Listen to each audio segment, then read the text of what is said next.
샬롬 샬롬 샬롬 샬롬 샬롬. 하나님 사랑합니다. 여러분 주 안에서 사랑합니다. 이 재판이 끝날 때까지 제가 굳건한 반석 위에 서 있어야 되는데 요즘에 자꾸 그런 마음이 들어요. 그것도 못 보고 마는 꼴이 아닐까 하는 생각도 들고 그렇게 하시지는 않으리라고 믿습니다. 자, 여호와의 이름은 견고한 망대. 잠언 18장 10절 11절 중심. 오늘 본문이 24절까지 있어서 우리 한번 교독했습니다. The name of the Lord is a strong tower 이렇게 나와 있더라고요. NIV에. 예, 전장의 17장에 비해서 많은 주제들을 더 많이 다루고 있습니다. 분리, 악인, 말, 게으름, 여호와 이름, 재물, 교만, 신념, 지혜, 선물, 제비 뽑음, 다툼, 아내, 친구 이런 부분들을 다루고 있어요. 24절까지. 이 중에서도 특히 말에 대한 교훈이 압도적으로 많습니다. 그래서 우리 말을 되도록이면 부드럽게 그저 아까 같이 그렇게 심한 말 하지 말고 그리고 니은자 쓰지 말고 이런 점을 비추어 볼 때 우리 18장은 공동체 안에서의 대인관계에 주된 초점을 맞추고 있는 것으로 보이죠. 지혜와 미련함에 대해서 1, 2, 12, 15, 24입니다. 1, 2, 12, 15, 24 우리 합독합니다. 무리에 의해서 스스로 갈라지는 자는 자기 소욕을 따르는 자라 온갖 참지혜를 배척하느니라. 미련한 자는 명철을 기뻐하지 아니하고 자기의 의사를 드러내기만 기뻐하느니라. 지혜와 미련함이죠. 1, 2, 12, 15, 24 12, 15, 12 사람의 마음의 교만은 멸망의 선봉이요 겸손은 존귀의 길잡이니라. 많이 우리 이 말 많이 쓰죠. 예, 교만은 멸망의 선봉이다. 절대 교만해서는 안 됩니다. 겸손은 존귀의 앞잡이입니다. 15절 명철한 자의 마음은 지식을 얻고 지혜로운 자의 귀는 지식을 구하느니라. 15절 24절 15절 24절 많은 친구를 얻는 자는 해를 당하게 되거니와 어떤 친구는 형제보다 친밀하느냐. 친구가 많다고 꼭 좋은 건 아니라는 거예요. 그죠? 지혜와 미련함이라는 제목을 여기서 그 부분을 구분해 놓은 것입니다. 미련한 자는 자기 소욕을 위하여 이합집산하는 것을 마다하지 않습니다. 누구하고든 그죠? 이들에게는 옳고 그름이 중요하지 않고 지금 우리 소송 사태가 그렇죠? 누가 됐든 간에 무조건 내 편이운데 무조건 나는 그걸 따라가야 내가 이런 유익을 얻을 수 있어. 이렇게 해서 만들어진 집단입니다. 단지 눈앞에 보이는 소욕만이 중요하기 때문에 뭐 부모 형제도 상관없어 이렇게 이합 집산하는 것 누구하고나 막 같이 섞입니다. 그런 가운데서 미련한 자는 자기 미련한 의견만을 강하게 주장하고 있죠. 딱 이 상황이네요. 도무지 다른 사람들의 말은 들으려 하지도 않습니다. 그러니까 미친듯이 600페이지나 되는 장문을 만들어 책을 쓰라고 그러셨어요. 베스트셀러가 될 거라고. 이런 자에게는 또한 그와 유사한 부류들이 모여듭니다. 비록 그에게 많은 친구들이 있다 하여도 그들은 모두 해를 끼치는 친구들일 뿐이고 지혜 있는 자는 교만이 자신을 높이지 않고 겸손히 자신을 낮추어 다른 사람의 말을 듣습니다. 그는 다른 이들의 의견을 기쁘게 들으므로 그들의 참된 친구가 되는데 이들은 비록 많지는 않아도 형제보다 친밀한 관계를 유지하게 되는 것입니다. 그 상관 모륜을 모르나 보네. 생각하다 보니까. 아니 친부모를 버리고 자기 부모가 아닌 그 언제 코빼기도 못 본 여자 자기 엄마라고 그러고 그렇게 하면서 도장 받으러 다니는데 거기서 무슨 패준 소리가 왜 나왔을까 하는 생각이 듭니다.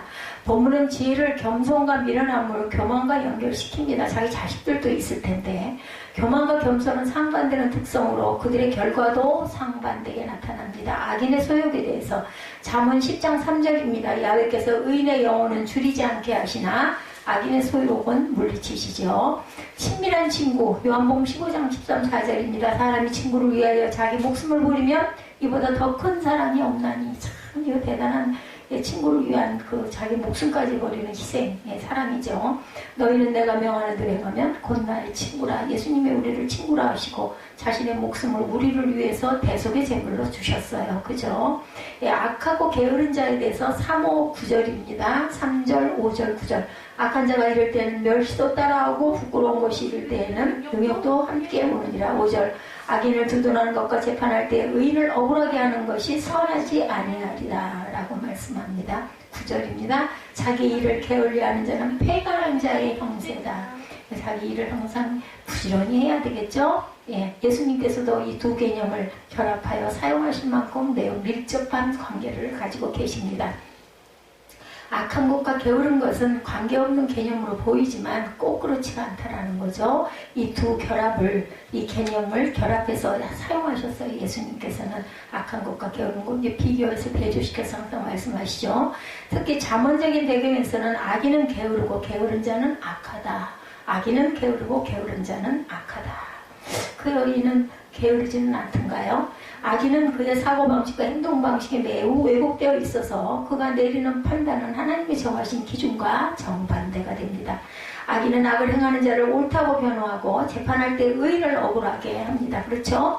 이들에게는 하나님에 대한 개념도 없습니다. 오직 자신의 죄악된 본능에 따라 행악을, 욕심을 부리는 거죠. 하나님은 이런 자에게 멸시와 능욕을 보내십니다. 하나님과 하나님이 세우신 규범을 무시하고 왜곡시키는 자들에게는 하나님의 형벌이 임할 수밖에 없습니다. 게으른 자는 역시 자신의 집을 망하게 하는데 악인과 게으른 자는 스스로를 파멸로 이끌어간다는 공통점을 갖고 있습니다. 악인과 게으른 자는 파멸로 자기 스스로를 이끌어갑니다. 악하고 게으른 자에 대해서 마태복음 25장 26절입니다. 주인이 대답하여 이르되 악하고 게으른 종아 나는 심지 않은 데서 거두지 아니하고 아는 데서 모으는 줄로 내가 알았느냐. 해치지 않은 데서 모으는 줄로 내가 알았느냐. 악인은 옳다고 합니다. 로마서 1장 32절 그들이 이 같은 일을 행하는 자는 사형에 해당한다고 하나님께서 정하심을 알고도 자기들만 행할 뿐 아니라 또한 그런 일을 행하는 자들을 옳다 하느니라. 이런 악한 일들을 사형에 해당하는 것임에도 불구하고 자신들뿐만 아니라 그런 일을 행하는 자들도 옳다 이렇게 얘기한다는 거죠. 이제 언어 사용에 대해서 세 번째 나타나 있습니다. 지혜와 미련함 그리고 게으름 그죠? 두 번째는 악하고 게으른 자. 세 번째는 언어 생활. 잠언 4장 6절 8절입니다. 4절 6절 8절입니다. 명철한 사람의 입의 말은 깊은 물과 같고 지혜의 샘은 속구적으로는 매와 같으니라. 6절입니다. 미련한 자의 입술은 다툼을 일으키고 그의 입은 매를 자청한다. 8절인데 7절 8절입니다. 미련한 자의 입은 그의 멸망이 되고 그의 입술은 그의 영혼을 그물이 되느니라. 남의 말하기를 좋아하는 자의 말은 별식과 같아서 뱃속 깊은 데로 내려가느니라. 17절입니다. 송사에서는 먼저 온 사람의 말이 바른 것 같으나 그의 상대자가 와서 밝히느니라. 17절, 19절. 노엽게 한 형제와 화목하기가 견고한 성을 취하기보다도 어려운즉 이러한 다툼은 산성 문빗장 같으니라. 노엽게 한 형제와 화목하기가 어렵죠. 견고한 성을 취하는 것보다 어렵다는 거죠. 20절. 사람은 입에서 나온 열매로 말미암아 배부르게 되나니 곧 그의 입술에서 나온 것으로 말미암아 만족하게 되느니라. 21절. 죽고 사는 것이 혀의 힘에 달렸나니 혀를 쓰기 좋아하는 자는 혀의 열매를 먹으리라. 그래서 우리가 혀는 정말 잘 고운 말을 많이 써야 됩니다. 4, 6, 8, 13, 17, 19에서 21절 언어의 사용에 대해서 교훈하고 있었죠. 이 주제는 본장에서 가장 강조적인 교훈으로 대두가 됩니다. 사람의 생활에서 말은 매우 중요하다. 각 사람은 자기 입에서 나오는 열매인 말을 먹고 배부르거나 죽고 사는 것이 결정된다. 행동이 없이 말만 하기를 좋아하는 자는 그것의 대가를 톡톡히 치르게 됩니다. 미련한 자의 말과 명철한 자의 말이 가지는 차이는 깊은 관계가 있죠. 명철한 자가 깊은 물과 같이 깊이가 있지만 미련한 자의 말은 솟쳐 흐르는 쏟아지는 내와 같이 피상적이고 가볍다. 미련한 자는 사연을 듣기 전에 성급하게 대답하여 자신의 미련함을 드러냅니다. 그의 미련한 대답은 다른 이들의 마음을 상하게 해서 스스로에게 욕을 끼치는 결과를 가져옵니다. 그는 남의 말하기를 듣기 좋아하는데 그의 그런 말들은 다른 사람들에게 치명적인 결과를 끼칩니다. 그것은 다툼을 일으키고 결국 처음 그런 말을 낸 미련한 자가 자기 말에 그물에 걸려 멸망에 이르게 됩니다. 그러므로 자신이 다툼을 일으킬 소지가 있다면 말하기를 재빨리 멈추어야 합니다. 그리고 말할 때는 한쪽의 말만 듣는 것이 아니라 양쪽 말을 다 들어봐야 되겠죠. 두루다니며 험담하는 자, 잠언 11장 13절입니다. 두루다니며 험담하는 자 남의 비밀을 누설하나 마음이 심실한 자는 그런 것을 숨기느니라. 말과 허물에 대해서 잠언 10장 10절입니다. 말이 많으면 허물을 면하기 어려우나 그 입술을 제어하는 자는 지혜가 있느니라. 하나님의 섭리에 대해서 잠언 10장 18장 10절, 14절, 18절, 22절입니다. 18장 10절입니다. 여호와 이름은 견고한 망대라. 오늘 제목이죠. 의인은 그 길로 달려가서 안전함을 얻느니라. 14절입니다. 사람의 심령은 그의 병을 능히 이기려니와 심령이 상하면 그것을 누가 일으키겠느냐. 18절 제비 뽑는 것은 다툼을 그치게 하여 강한 자 사이에 해결하게 하느니라. 22절 아내를 얻는 자는 복을 얻고 야훼께 은총을 받는 자니라. 본문의 20절, 14절, 18절, 22절은 각각 다른 주제를 다루고 있지만 모두가 그 배후에서 섭리하시고 역사하신 하나님의 손길을 보여주고 있습니다. 하나님의 이름은 곧 하나님 자신의 속성과 존재를 의미합니다. 하나님의 이름은 그러므로 하나님의 이름으로 피하는 자는 곧 하나님께 피하는 자라는 것을 잊지 말아야 됩니다. 그래서 우리가 항상 여호와는 나의 목자시오 하죠. 하나님은 자신을 의뢰하는 의인들에게 견고한 피난처가 되시고 사람의 심령과 육체는 매우 밀접한 관계를 가지죠. 하나님은 자신을 의뢰하는 의인들에게 견고한 피난처가 항상 되어주십니다. 육체의 상함은 심령의 힘으로 이겨낼 수 있지만 심령의 상함은 누구도 이겨낼 수가 없다. 다만 하나님만이 그런 자를 가까이 하시고 구원하신다. 우리 심령이 상할 때 하나님이 우리를 구원하시고 가까이 하십니다. 제비를 뽑는 것은 강한 자 사이에 결말이 나지 않는 문제를 해결해 주죠. 왜냐하면 제비를 통하여 이를 결정하는 것은 하나님으로 여겼기 때문입니다. 잠언 16장 33절에 나타납니다. 우리 한번 볼까요? 16장 33절. 네. 제비는 사람이 보거나 모든 일을 결정하는 여호와께 있느니라. 그렇죠. 좋은 아내를 얻는 것은 매우 힘들며 그런 아내를 얻었다면 그것은 하나님의 축복을 받은 것이다. 우리 김종국 형제가 하나님의 축복을 받은 자일까요? 슬기로 원하는 아내는 오직 하나님께서만 주실 수 있는 것이고 피난처이신 하나님께서 시편 61편 3절에 주는 나의 피난처시오 원수를 피하는 견고한 망대이십니다. 심령이 상한 자를 가까이 하심. 시편 34편 18절에 야훼는 마음이 상한 자를 가까이 하시고 충심으로 통회하는 자를 구원하시노라. 소크라테스 아내가 악처였다고 그러죠. 그 악처였기 때문에 소크라테스가 그렇게 유명한 말을 많이 할 수 있었다고 합니다. 경제생활에 대해서 11절, 16절, 23절에 나타납니다. 11절, 16절, 23절입니다. 부자의 재물은 그의 견고한 성이라 그가 높은 성벽같이 여기느니라. 사람의 선물은 그의 길을 넓게 하며 존귀한 자 앞에서 그를 인도하느니라. 가난한 자는 간절한 말로 고하여도 부자는 엄한 말로 대답하느니라. 23절이죠. 본문의 이 11, 16, 23절은 경제생활에 대한 교훈이죠. 근데 본문은 옳고 그름을 판단하러 말여 제시하기보다는 현실적인 모습을 객관적으로 그대로 소개하고 있습니다.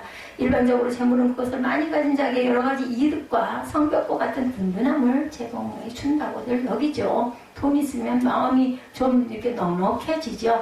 재물은 이 세상을 사는 데 있어서 정말 필요합니다. 필요악이다 이런 이야기도 많이 하죠. 필요하기는 한데 그걸 너무 우상시하다가는 내가 그것에 먹히죠. 가난한 자는 항상 부자에게 멸시를 당하며 삽니다. 선물이란 뇌물은 세상 사람을 매끄럽게 진행되게 하는 유난히 정도로 여겨지기도 하는데 하나님께서 심판하시는 날에 재물은 어떤 도움도 당연히 주지 못합니다. 하나님은 그가 얼마나 많은 재물을 쌓았느냐가 아니라 그것을 가지고 어떻게 살고 무엇을 했느냐를 보십니다. 재물은 오히려 하나님의 나라를 향하는데 방해가 되기 쉽습니다. 그렇기 때문에 가진 게 있으면서도 하나님을 잘 섬기는 자는 정말 축복을 받는 사람들이죠. 재물의 무익성에 대해서 잠언 11장 4절입니다. 재물은 진노하시는 날에 무익하나 공의는 죽음에서 건지느니라. 죽을 때 재물은 무익해요. 근데 공의 하나님의 의를 따르는 자는 죽음에서 건집니다. 사망에서 생명으로. 그죠? 생명에 우리의 영생을 주시죠. 재물과 하나님 나라에 대해서 마태복음 19장 23절입니다. 예수께서 제자들에게 이르시되 내가 진실로 너희 이르노니 부자는 천국에 들어가기가 어려우니라. 근데 부자이면서도 이렇게 귀한 일들을 많이 하고 재물을 유용하게 잘 쓰는 사람은 정말 축복이죠. 참으로 지혜로운 자는 인간 세상의 배후에서 역사하신 하나님의 손길을 볼 줄 압니다. 그러므로 그는 모든 언어와 행동에 있어 조심을 하죠. 그는 피조물인 인간이 하나님 앞에서 마땅히 취해야 할 태도가 어떤 것인지를 알고 있습니다. 우리는 우리 각자의 삶 배후에서 역사하신 하나님의 손길을 발견하고 감사하며 경건하게 사는 삶을 살아내야 할 줄 믿습니다. 중국 만리장성의 망대가 여러분 몇 개나 되는지 아십니까?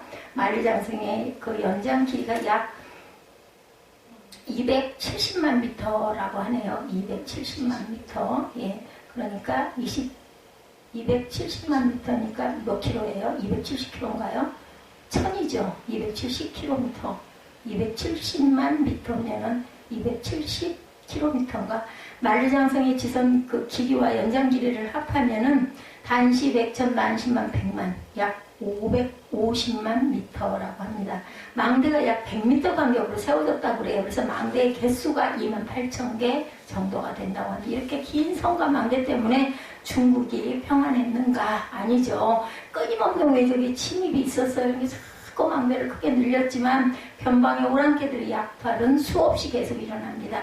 성과 망대를 세우면 세울수록 전쟁도 많아지고 사람도 더 많이 죽게 마련이죠. 전쟁 영화나 첩보 영화를 보면 단골로 등장하는 메뉴 특공대원이나 첩보원이 야밤을 틈타서 망대에 올라가서 파스포를 뒤에서 소리 없이 죽이는 장면들 많이 보셨을 겁니다. 그리고 안으로 침입하고 들어가서 다 죽이죠. 그 사이에 적군에게 발각되어서 총격전 끝에 아군 몇 명이 죽고 무사히 임무를 수행합니다. 인간의 망대라는 것은 정말 허술하기 짝이 없다. 아무리 사람이 견고하게 만들어 놓지만 인간이 만든 망대는 절대적이고 견고하지 못하죠. 망대란 적의 동력을 살펴보는 높은 대를 일컫죠. 망 혹은 관곽이라고도 합니다. 적이나 주위의 동정을 살피기 위해 높이 세운 곳이 바로 망대입니다. 인간 역사에 수많은 망대와 망루를 쌓아 적들의 위협에서 벗어나려고 했지만 망대를 쌓는다는 것도 안전한 것이 아니고 망대가 있다고 적들이 쳐들어오지 못하는 것도 아니었죠. 인간의 죄가 무엇일까? 하나님과 대적하는 거죠. 하나님을 등지고 살아가는 것입니다. 하나님께 대적하기 위하여 인간의 꾀로 대항하는 것. 그래서 뭐 했어요? 바벨탑 쌓다가 결국은 다 무너져 버리죠. 결국은 죽었겠죠. 예, 그래서 인간이 하나님께 대하여 죄를 짓고 나서 자기들의 꾀로 망대를 만들었어요.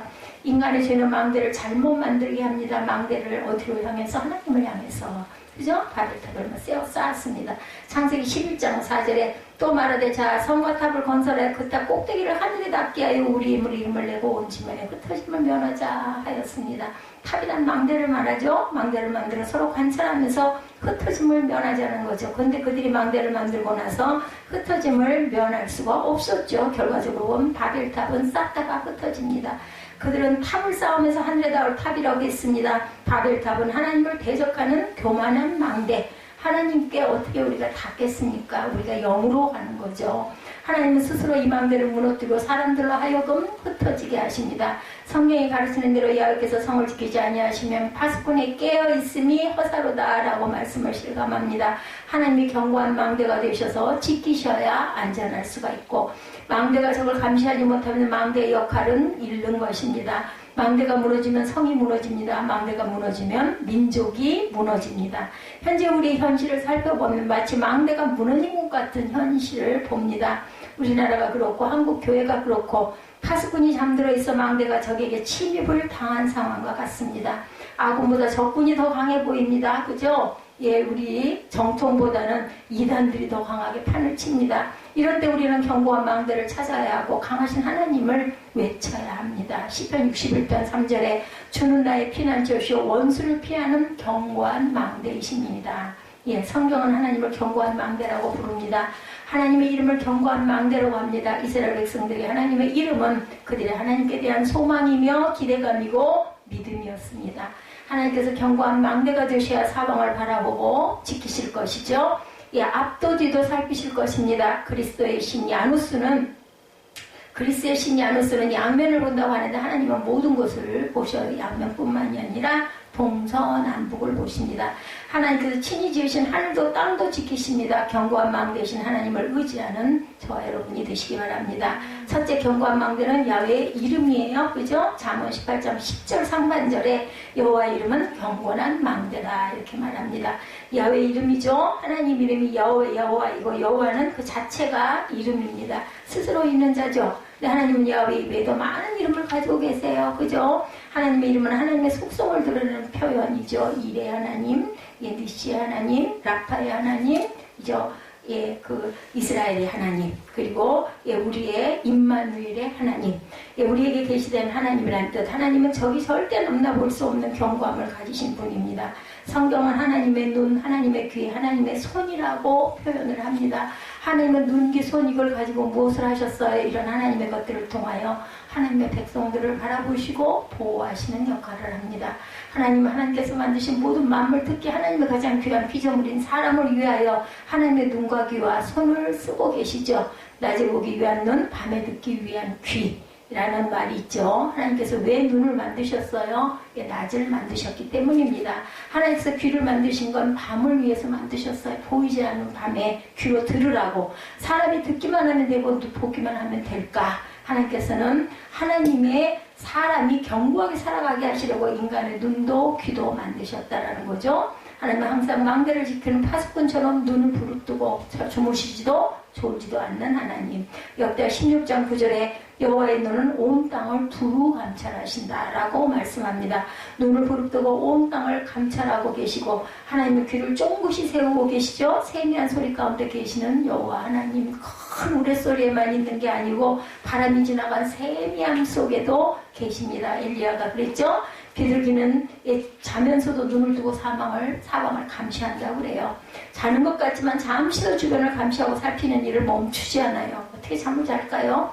아프리카에 미어캣이라는 동물은 두 발을 들고 마치 보초를 서듯이 잠시도 주위를 살피는 눈을 떼지 않고 사방을 살핀다고 합니다.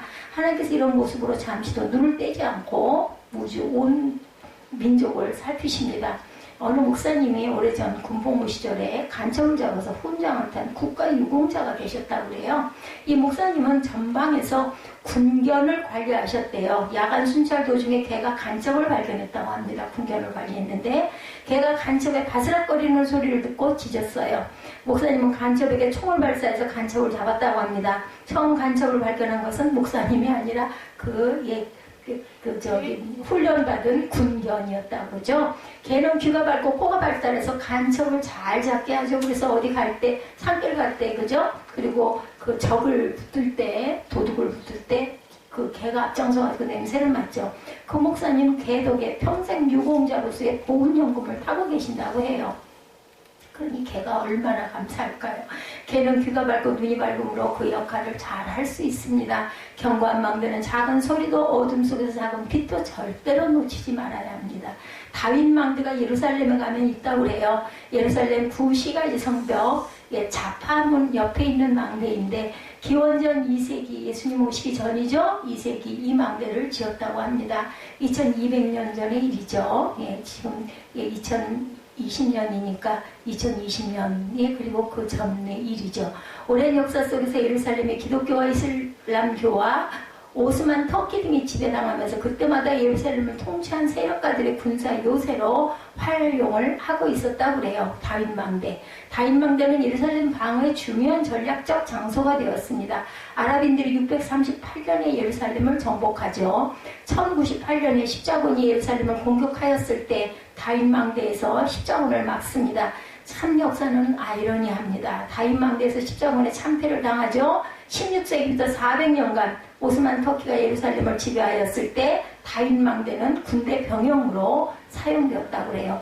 세계 1차 대전이 발발해서 터키가 영국에 패함으로 영국이 예루살렘을 점령하여 다윗망대를 보수합니다. 1948년 제1차 중동전쟁 때 요르단이 예루살렘을 점령하여 다시 다윗망대를 군사 목적으로 활용을 했다고 합니다. 1967년 3차 중동전쟁 이후 예루살렘을 이스라엘이 점령함으로 다윗망대는 다시 이스라엘의 손에 들어가 지금은 고고학 박물관으로 자리를 하고 있다고 그래요. 다윗망대라는 이름은 좋지만 절대 견고한 망대는 아닌 거죠. 역사의 소용돌이 속에서 수없이 주인이 바뀌었어요. 결국 아무리 성문의 이름을 붙여놓는다 해도 사람이 주인은 망대에 불과하다. 11절에 부자의 재물은 그의 견고한 성이라 그가 높은 성벽같이 여기느니라고 합니다. 이 11절은 하나님께서 의인의 피난자가 되신다는 내용과 대조가 되는 부분이죠. 부자의 재물은 그의 견고한 성이라 그가 높은 성벽같이 여기느니라.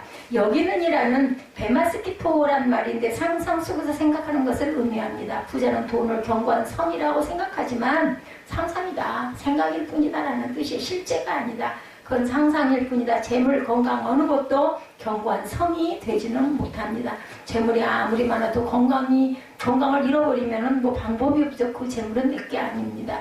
돈이 나를 지켜줄까요? 절대로 그렇지 못하죠. 돈이 제일 먼저 나를 배반합니다. 하나님만이 우리를 지켜주시는 견고한 망대입니다. 기드온의 다른 이름은 여룻바알이죠. 그의 큰아들 아비멜렉은 70명의 자기 동생들을 다 죽였어요. 그리고 스스로 왕이 되려고 했습니다. 그가 데베스 성읍을 점령하려 하자 성읍의 견고한 망대에 성읍 사람들이 다 올라갑니다. 아비멜렉의 망대를 공격하여 불사르려고 하자 어떤 여인이 맷돌 윗짝을 던져서 아비멜렉의 두개골을 깨뜨려 죽입니다. 아비멜렉은 자신의 부하 청년을 불러서 칼로 나를 찌르라, 여자가 나를 죽였다 할까 하노라, 이렇게 말을 했다고 그래요. 여자한테 죽었다는 말은 듣기 싫어서 그렇게 했는데 그는 망대를 점령하지 못하고 결국 망대 앞에서 깔려 죽고 맙니다. 형제 70명을 죽여서 아버지에게 행한 악행을 하나님이 이렇게 갚으신 거죠. 악한 자는 결국은 망해요. 네, 악한 자는 저렇게 잘도 살아 하는데 결국은 망한다는 거. 끝은 패망입니다. 견고한 성의 주인이신 하나님은 지금도 그 이름에 맞게 우리를 살리고 계십니다. 하나님 앞에서 악을 행하는 사람에게 벌 주시는 하나님, 저와 여러분의 망대를 하나님께 맡기고 망대지기 하나님은 잠시도 졸지도 않고 지키십니다. 사람은 그것이 정확하지가 않지만, 사람이 만든 것은 절대가 아니지만 하나님은 우리를 지키시면 우리와 함께 하시죠. 눈도 밝고 귀가 먹지 않은 하나님께서 망대의 주인 되셔야 우리 삶이 견고합니다. 견고한 망대는 하나님의 이름입니다. 하나님이 견고한 망대 자신이시죠. 하나님께서 우리의 동서남북을 맡기고 평안의 삶을 사는 저와 여러분이 되시기를 기다리시고 눈동자같이 지켜보고 계신다. 두 번째, 견고한 망대에서 의인은 안전함을 얻습니다. 악인이 아닌 의인입니다. 잠언 18장 10절 하반절, 의인은 그리로 달려가서 안전함을 얻느니라. 하나님께서 견고한 망대가 되시면 우리는 편안합니다. 의인이어야 되겠죠? 근데 의인은 하나도 없어요. 그죠? 근데 의롭다 칭함받은 저와 여러분들이기 때문에, 칭해 주셨기 때문에 우리는 의인입니다. 하나님께 의지하고 하나님께 숨어 있으면 안전하고, 이렇게 피하는 자는 피하고 숨는 자는 안전하다. 시편 71편 1절에 여호와여, 내가 주께 피하오니 내가 영원히 수치를 당하게 하지 마소서라고 합니다. 시편에는 주께 피합니다라는 말이 12번 나옵니다. 여호와의 망대에 피하는 자는 안전함을 얻는다. 예루살렘 성 동북쪽에 예수님 시대 로마의 요새인 안토니오 요새가 있었어요. 이곳이 예루살렘 망대가 있었다고 그래요. 이 망대는 로마 군인들이 예루살렘 성전을 내려다보며 유대인들이 혹시 폭탄을 일으킬까 감시하는 곳이었다고 합니다. 이곳에 빌라도 총독의 집무실이 있었다고 그래요. 그곳에서 예수님을 재판했죠. 비아 돌로로사 고난의 길, 초입에 있는 이곳은 성지 순례가면 있겠죠. 그리고 또 하나는 지부총교회, 거기 우리 전에 갔었던 어디죠? 그곳에도 있습니다. 필그림. 그곳은 지금 아랍인 학교가 서 있다고 그래요. 고난의 길 비아 돌로로사, 거기에 망대를 누가 지키느냐에 따라 백성이 안전할 수 있고 안전하지 못할 수도 있다. 망대를 지키는 사람에 따라 평안일 수도 있고 고통일 수도 있습니다. 망대의 주인이 하나님이 되셔야 안전하고, 망대의 지킴이가 하나님이 되셔야 절대 평안이 있을 수 있고, 이 세상에 절대로 안전한 망대라는 것은 없어요. 안전한 요새는 없습니다. 절대로 안전한 곳, 그것은 바로 하나님의 집일 수밖에 없다. 하늘이 위험하다고 비행기를 안 타는 사람도 있죠. 바다가 위험하다고 배를 안 타는 사람도 있습니다. 그렇다고 땅은 안전할까? 아니면 집에 가만히 들어앉았으면 안전할까? 아니죠. 하늘이 위험하고 바다가 위험해도 우리가 다 탈 건 타야 되고, 그죠? 우리가 또한 지녀야 할 건 지녀야 합니다. 1923년 일본 관동 대지진 때 어느 시인은 어머니 같은 대지의 반역이여, 이런 그 제목의 책을 썼다고 합니다. 어머니 같은 대지도 안전하지가 못하다라는 거죠. 난공불락이란 말 있죠. 공격하기 어려워 함락되지 않는 다윗성, 그렇죠. 세계 난공불락의 요새들, 성들도 다 함락이 됩니다. 오래전에 나바론 요새라는 영화, 저도 어렸을 때 이걸 봤습니다. 영화로 만든 2차 대전의 실화라고 하는데, 아무리 봐도 인간의 머리로 함락될 수 없는 것인데 결국 나바론 요새도 연합군에 의해 함락되고 맙니다. 에스겔 26장 4절에 그들이 두로의 성벽을 무너뜨리며 망대를 헐 것이요 나도 티끌을 그 위에 쓸어버려 맨바위가 되게 하며 라고 증거합니다. 이 세상의 견고한 성을 사람들은 서로 무너뜨리고 망대를 헐어내립니다. 하나님의 망대만 견고하죠. 하나님의 망대만 안전하고 하나님의 백성들에게만 평안이 온다라는 것. 의인이 하나님께서 의인을 보호하시는 이유가 바로 여기 있고, 의인은 하나님을 믿고 의지하는 자가 바로 의인이죠. 하나님의 백성들이 고난과 핍박 가운데 의지하며 피난처로 삼을 수 있는 것은 오직 하나님 자신뿐이다.